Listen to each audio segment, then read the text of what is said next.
This is Zeus as he's gotten up. He's come over and he's not grabbing.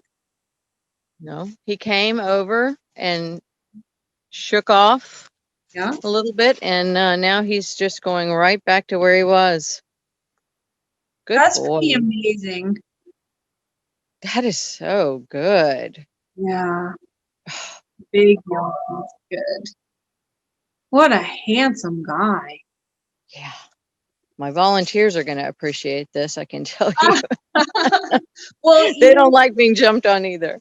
Here's one of the other amazing things too. So the philosophy around puppies and training has been like exercise, exercise, exercise. Well, I think exercise is good, and every puppy absolutely should have exercise. But what I'm realizing is exercise when the body is off balance only leads to a little bit more building up of energy that can then become stressful anyway.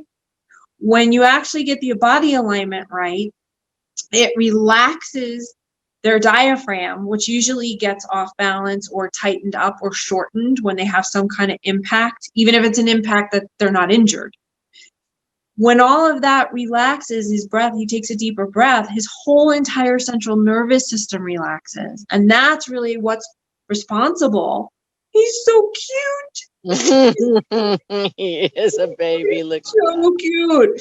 But that central nervous system relaxing is really the thing that you don't have to exercise your dogs, like to the extent especially of what we've been told. Because once their central nervous system is relaxed, once their diaphragm is nice and long, they're able to really regulate their bodies. And they should have like regular exercise. But I don't think we should be excessively exercising puppies for the simple fact that their growth plates aren't even closed yet. You know? So here's Zeus, who normally would, anytime you come into the enclosure, he'd grab you, he'd jump on you. And we see the correlation of how stuck he was inside of his body, like what was off, what was rotated. When that gets back into balance, you don't have to train anything. Like it's almost like everything that you've been doing to train him, now all of a sudden with his body back in alignment, you can see the massive benefit of like, oh my God, this dog really does get it. He really gets it.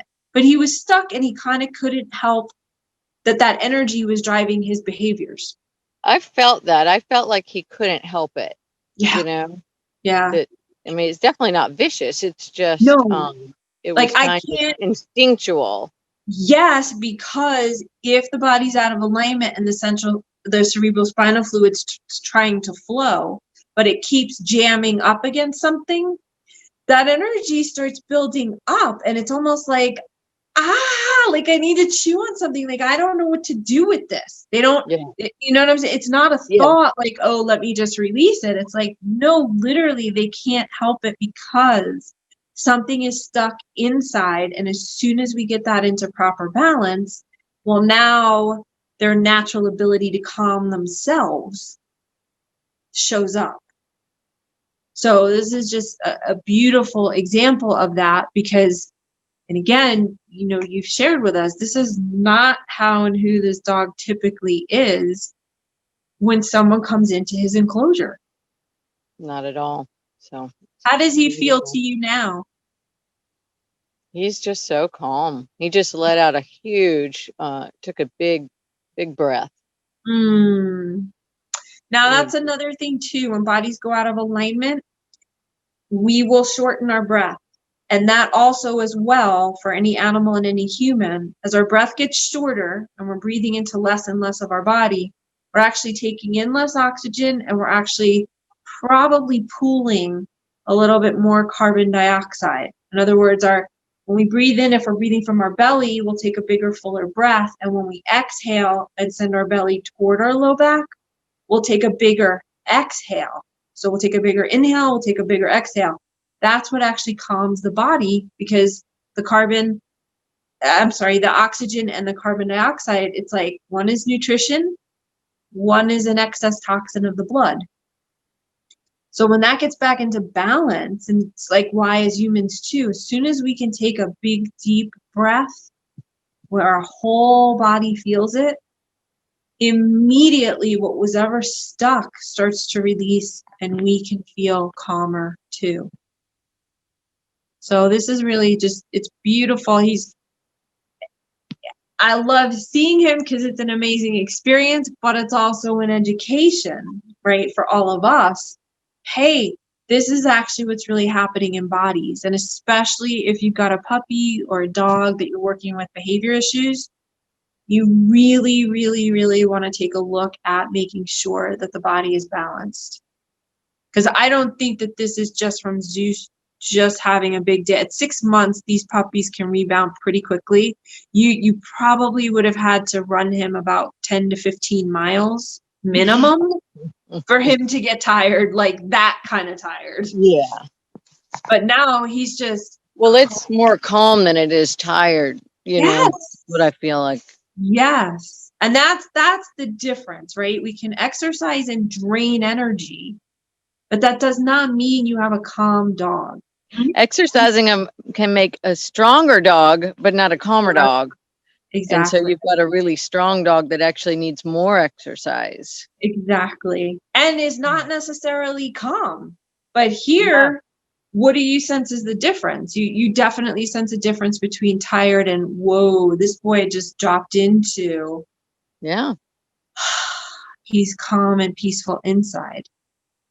I mean, he's not startled. There was only one time when he was startled. That was early on. But, you know, when I move, he doesn't even raise his head, you know, in alarm. So he's in a comfortable place. That's a trusting place. Yeah. Well, this is super exciting. So glad to see that we could use the distance body work to help him, you know, release what was inside that we weren't able to see, but he was able to tell us what was going on with his body, and that we've gotten him to a place of calm versus just drained. That's a really beautiful thing, because I'm sure that you would agree as a trainer, that's what we're really looking for with our animals. We just want a calm, balanced mind where we can help bring out their greatness without having to try to fight too much with different behaviors. But I do sense that for some of his stuff, I don't think he could help it. Yeah, I agree with really you. what I felt when it was happening. Excellent. All right. Well, this is excellent. And we look forward to seeing what his progress looks like. Okay, I'll keep you posted. Okay, thanks.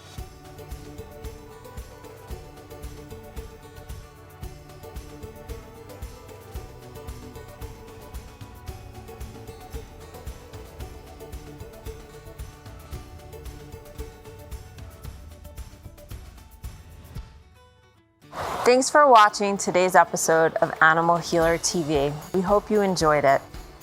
We love to hear your feedback on what you learned about yourselves and your animals.